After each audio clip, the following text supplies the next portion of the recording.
contaminación de los ríos, la tala de los bosques, la pesca y la caza indiscriminada han hecho profundas heridas en el planeta.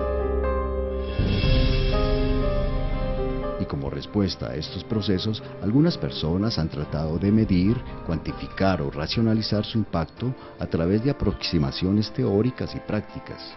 Hoy veremos cómo desde las ciencias exactas y desde otras disciplinas es necesario seguir el camino de la enseñanza de la conservación.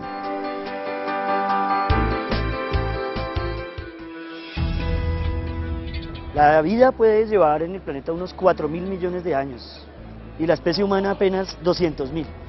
Y nunca el impacto en las otras especies fue tan grande como el impacto actual, debido a la extinción generada por diferentes actividades humanas. La biología de la conservación, por otra parte, es una transdisciplina que necesita el concurso de otras ciencias básicas y aplicadas para medir el impacto de nuestra especie, la especie humana, en otras especies. ¿Qué quiere decir enseñar para la conservación? Enseñar para la conservación básicamente es poder utilizar todos los conceptos de la biología de la conservación y comenzar a introducirlos y aplicarlos en términos de las prácticas pedagógicas de los docentes y de los estudiantes que hacen parte de la institución educativa donde están los docentes. Y busca desde diferentes ámbitos de la ciencia, ciencias humanas, ciencias económicas, ciencias básicas, ciencias sociales, encontrar las posibles soluciones a una vida más sustentable, una vida humana más sustentable en el planeta. La licenciatura de Biología de la Universidad Pedagógica Nacional se preocupa por el estudio de la biodiversidad como una manera de afrontar la crisis de la preservación de la naturaleza. Las líneas de investigación del Departamento de Biología surgen de las necesidades educativas que tienen los espacios educativos no solo de la universidad, sino de los colegios donde estamos impactando. Por ejemplo, nuestra línea Biodiversidad y Conservación de los Sistemas Acuáticos de la Región Andina, que en este momento la llamamos SARA, nace desde 1994 a través de un proyecto de limnología en quebradas de Bogotá. Sin embargo, existen otras líneas que se ocupan en otras temáticas que tienen que ver con enseñanza de la conservación, de biología de la conservación. Enseñar para la biodiversidad toma las ideas y las experiencias de todas las líneas de la biología que ofrecen medios e inspiración para la conservación de las especies. La definición, pues existen varias definiciones de lo que es biotecnología, pero el consenso en general es un área, no es ni siquiera una ciencia, sino es un área interdisciplinar que se caracteriza por el uso de diversas técnicas basadas en los genes, en los sistemas biológicos, que van desde genes, células, tejidos, organismos, para la obtención de un bien o de un producto, ¿sí? Entonces, al obtener ese bien o ese producto, podemos utilizarlo para, digamos, por ejemplo, con un potencial a nivel industrial, de lo que estábamos hablando, de salud, o también se podría utilizar ese conocimiento para, por ejemplo, conservación. Recordemos que la conservación o la biología de la conservación no solamente se da desde el nivel macro, o sea, solamente hablando de ecosistemas, hablando de especies, hablando de poblaciones, sino que también podemos hablar de la conservación en términos genéticos. También es necesario hablar de conservación de microorganismos tipo hongos y tipo bacterias o protozoos, que en este momento pues en Colombia desconocemos mucho de esos organismos que son endógenos o que son propios de Colombia. Entonces necesitamos también establecer propuestas y trabajos que apunten al conocimiento, la conservación y al uso de esos organismos. La línea de biotecnología se denomina realmente Enseñanza de la Biotecnología en Colombia. Es una línea que inició en el año 1996 y pues ha estado trabajando específicamente en el diseño, la puesta en marcha y la evaluación de propuestas pedagógicas para la incorporación de la biotecnología en las escuelas o en las instituciones escolares. En relación a la conservación, pues la biotecnología no solamente permite la conservación, también tiene el potencial de que a través de sus técnicas podemos hacer uso de la biodiversidad, pero también podemos hacer conocer la biodiversidad. desde nuestra línea de investigación, que es biodiversidad y conservación básicamente de sistemas acuáticos de la región andina, nosotros hemos querido impactar educativamente desde un aspecto ecológico y claramente desde un aspecto limnológico, es decir, el estudio de las aguas, ya sean corrientes o lénticas, lagos o ríos. Es prioritario que nosotros comencemos a pensar que desde el cambio climático una fuente de agua, ya sea léntica o en este caso lótica como Quebrado Río, está desapareciendo muy rápidamente y que de una u otra forma, si no estamos haciendo cuidado de esas fuentes de agua, desafortunadamente se va a generar un impacto muy grande dentro de los ecosistemas, ya que un cuerpo de agua es un cuerpo regulador dentro de un ecosistema. Por ejemplo, los humedales que existen en la sabana de Bogotá son cuerpos amortiguadores de inundaciones, y donde no existan esos humedales, pues básicamente ocurre lo que ha venido ocurriendo años atrás, que son inundaciones supremamente grandes alrededor de las sabanas de Bogotá. Sara, como se llama cariñosamente nuestra línea, básicamente quiere generar en nuestros estudiantes, los licenciados, los futuros docentes, una conciencia educativa de prácticas educativas que vayan responsablemente con el medio y que tengan una visión ecológica, que tengan enseñanza ecológica, discurso ecológico como tal, que es lo que nos importa. De una u otra forma creemos que desde la ecología y la educación ambiental podemos llegar a impactar para generar enseñanza o educación en conservación.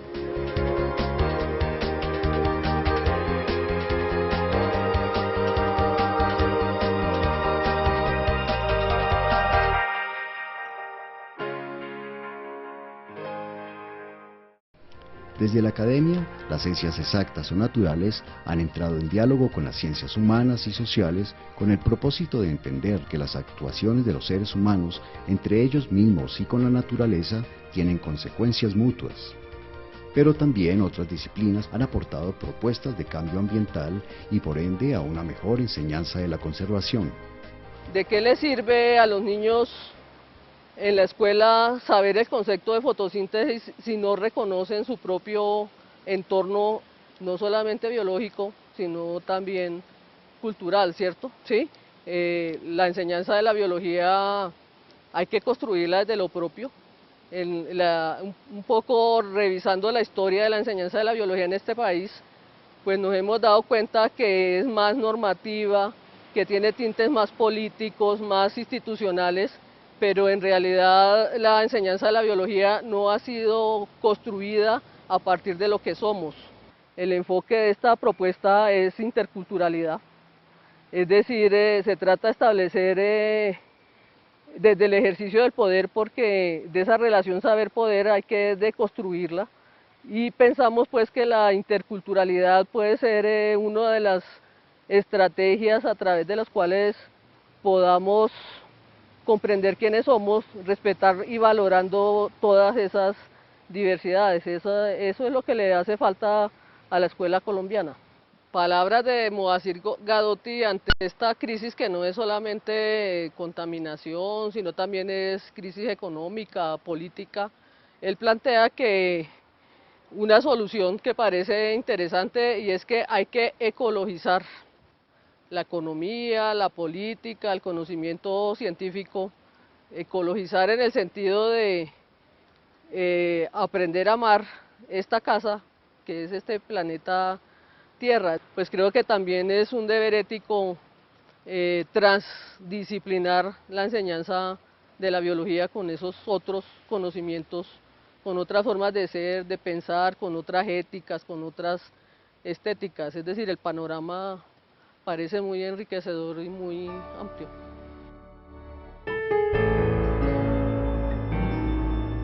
Desde las ciencias sociales se viene haciendo, más o menos a partir de la década de los 80 del siglo pasado, una crítica profunda a la dicotomía entre naturaleza y cultura, que había sido y que es una dicotomía fundamental dentro del pensamiento occidental. Esa separación entre la naturaleza y la sociedad hizo que hubiera ciencias naturales encargadas como del estudio de la biología y ciencias sociales encargadas del estudio de la cultura. Entonces, a partir de esa crítica de los 80, se puso en cuestión esa división y se acercó los estudios de la biología a las ciencias sociales. Desde la antropología y desde los estudios culturales, la biodiversidad se considera no solamente restringida a la vida biótica, ¿sí? O a los ecosistemas sin gente, sino que se considera a los grupos humanos vinculados fuertemente con su entorno, ¿sí? Por esta razón, nosotros hablamos de proteger la diversidad biocultural, no solamente conservar la diversidad de especies en fauna y flora, sino la diversidad cultural de los pueblos que hasta el día de hoy han conservado esos ecosistemas vigentes, ¿no? Y cuidados, que coinciden precisamente con sociedades no occidentales. Generalmente son pueblos indígenas o sociedades campesinas o pueblos afrodescendientes los que han cuidado ese patrimonio biótico y abiótico hasta el día de hoy. Entonces la idea es que estos pueblos que han estado en esos ecosistemas puedan seguir estando en sus lugares y conservar la riqueza de sus entornos. Para entender la conservación no como una conservación museográfica, es decir, como conservar un parque natural para que la gente pueda ir a hacer ecoturismo y ver cómo están los animales en su ambiente natural, eso no nos interesa, nos interesa entender las lógicas del capitalismo y las lógicas contemporáneas del capitalismo que presionan cada vez más a que la gente compre más y exija siempre más, lo mejor. ¿Y qué tiene que ver eso con la debacle ambiental que estamos viviendo? La labor de la filosofía, primero que todo, es problematizar y como aclarar los conceptos y conocer la historia de los conceptos. La situación actual se origina en la década de los 50, 60 en Estados Unidos, pero también en este preciso momento hay como un resurgir de los conocimientos y de las tradiciones indígenas y campesinas. Eso es otra corriente de un origen diferente que está también alimentando la preocupación por la situación ambiental mundial y pues nacional en nuestro caso concreto, pero hay que tener en cuenta que son orígenes diferentes y es bueno tenerlo en cuenta porque a veces chocan. En ese sentido, la expresión educación para la conservación tiene un cierto conflicto interno, que yo pensaría que hay que saber matizar, hay que saber trabajar, hay que saber pues abordar, problematizar, porque cuando uno mira casos de manejo de recursos, de manejo de la naturaleza en Colombia, uno constata que aquellas personas que supuestamente no saben porque no son científicos, porque no han tenido formación universitaria, saben más que los científicos. Eso hablando de indígenas o campesinos, eso se constata fácilmente en campo. Cuando un científico va a campo, siempre le pregunta al indígena o al campesino dónde encuentra las especies, cómo se comportan, cuál es su ecología, a qué hora salen, de qué se alimentan. Entonces eso es una constatación de que no siempre el científico, el experto es el que sabe sobre el tema. En esa medida habría que tener cuidado sobre cómo se abordan esos proyectos de educación para la conservación. Aún sigue siendo problemático, uno cuando mira los programas o las propuestas o los proyectos de educación en los estudios de impacto ambiental que se hacen, por ejemplo, o en los estudios de conservación planteados por organizaciones de conservación internacionales, uno ve que están muy ligadas a ese imaginario del experto y el ignorante. Eso hay que acabarlo, pues eso por lo menos hay que matizarlo, porque ya ahí tenemos suficiente evidencia de que los expertos están allá viviendo en los lugares, que son los que manejan los lugares, que son los que viven y han vivido ancestralmente en esos lugares. Y hay que cambiar ese enfoque por un enfoque mucho más de construcción social, de construcción comunitaria de los conocimientos y de las estrategias, porque si no también está demostrado que los programas de conservación no funcionan. ¿Cómo se valora un conocimiento científico al lado de un conocimiento tradicional? ¿Sí? Eso es un asunto de reflexión que le compete, entre otras cosas, a los filósofos. Cuando yo hablo de los espíritus de la selva, frente a la visión de las especies de la selva que puede tener un científico, o del funcionamiento de la selva que puede tener un científico, esos espíritus de la selva de que hablan los indígenas, por ejemplo, qué estatus, qué valor tienen frente al conocimiento de los científicos, al conocimiento científico. Entonces, esa reflexión sobre el valor que pueden tener los conocimientos, la validez que pueden tener los conocimientos, otros conocimientos no occidentales, en un mundo tan occidental como es el mundo, en un país como el que vivimos, o en el mundo de la universidad que es tan occidental, esa es una reflexión que es importante, en que es importante que participen los filósofos. Entonces, el conocimiento, la epistemología es un espacio en que los filósofos tienen que aportar en el tema de la conservación y el manejo y uso de los recursos naturales. Uno de los elementos sustanciales que la antropología podría aportar en términos de pensar en una educación para la conservación es primero hacer énfasis en que la naturaleza no es una cosa externa que está por fuera de las sociedades ni de los seres humanos, sino que es una parte constitutiva. Segundo, que las sociedades humanas, digámoslo, han desarrollado distintos mecanismos para interactuar de maneras más o menos sostenibles con esos medios ambientes que les rodean. Tercero, que la conservación es una de muchas formas de pensar cómo los seres humanos deberían interactuar con el medio ambiente que les rodea. Y a partir de allí, entonces, lo que vemos es que la antropología podría ofrecer un reconocimiento amplio, diverso, de las experiencias distintas de pensar, concebir e interactuar con la naturaleza. La educación es un campo muy importante para pensar en la formación de nuevos criterios en los estudiantes, en los jóvenes, en los niños acerca de la relación con la naturaleza. Pero algo que se percibe hoy es que cada vez menos existen esas interacciones, todo se ha virtualizado y esa experiencia concreta de exponerse, de vivir, de experimentar las zonas naturales cada vez se restringe más en muchas sociedades, sobre todo en contextos urbanos. Muchas personas, por ejemplo, no saben, por ejemplo, que en Bogotá hay muchísimas áreas de conservación urbana. Hay unas variables alrededor del modelo capitalista, la economía de mercado, que necesariamente inciden en cómo pensamos y cómo nos relacionamos con la naturaleza, en términos de explotación, en términos de recurso, ¿sí? Ver la naturaleza en términos de recursos es una cosa muy distinta a ver la naturaleza como parte constitutiva de la experiencia humana. ¿Sí? Entonces esas son cosas que tampoco están exentas de procesos incluso de escala global. ¿Sí? Y otro elemento clave en términos de conservación es que los modelos de conservación mismo también se han ido transformando a través del tiempo.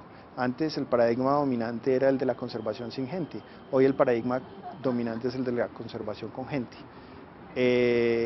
Uno y otro implican una serie de retos enormes, pero lo importante es siempre reconocer que la gente, las comunidades, no son actores residuales en todo este proceso, sino que son actores definitivos y centrales. Vemos entonces que la enseñanza de la conservación relaciona diferentes disciplinas y perspectivas científicas, sociales, filosóficas o económicas. Mientras unas aportan conocimientos teóricos, otras las traducen en eventos prácticos de manera que se pueda aprovechar en la vida cotidiana para beneficio de la naturaleza y de la sociedad. Hemos tenido la oportunidad de trabajar en diferentes contextos en donde tienen programa de extensión la licenciatura de Biología de la universidad. Es así como desde la licenciatura de Biología en el Valle de Tensa hemos trabajado en el contexto campesino, en el contexto rural, algunas problemáticas ambientales locales, algunas problemáticas desde el ámbito rural en las que la biología de la conservación puede contribuir para mejorar algunas relaciones que tienen las comunidades de esos contextos con su entorno natural. En otros contextos, como el contexto indígena de la licenciatura de Biología en la comunidad de La Chorrera Amazonas, hemos podido trabajar con comunidades de algunas etnias representativas de la Amazonía colombiana y hemos aprendido también que en diálogo de saberes la educación para la conservación es posible, porque dentro de las lógicas de la cosmovisión indígena, dentro de las lógicas de ese contexto diferente a este contexto urbano, ya existen desde hace mucho tiempo un respeto por la naturaleza, por las especies, por los ecosistemas.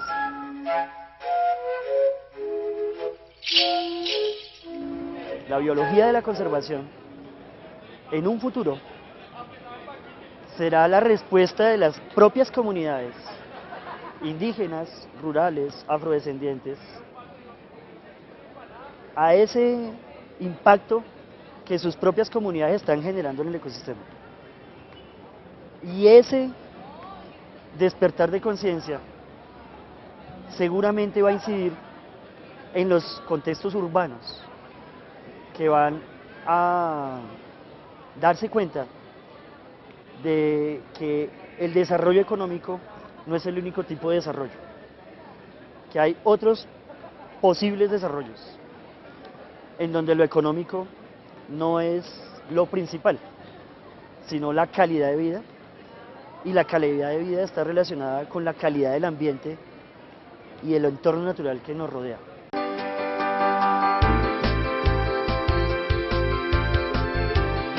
Hay muchos frentes que tienen que ver con la enseñanza de la diversidad y la conservación. Algunos de ellos tienen que ver, por ejemplo, con el conocimiento de la diversidad local. Ese es uno de los fundamentales. Quien no conoce lo que hay en su entorno difícilmente va a poder planear actividades de conservación.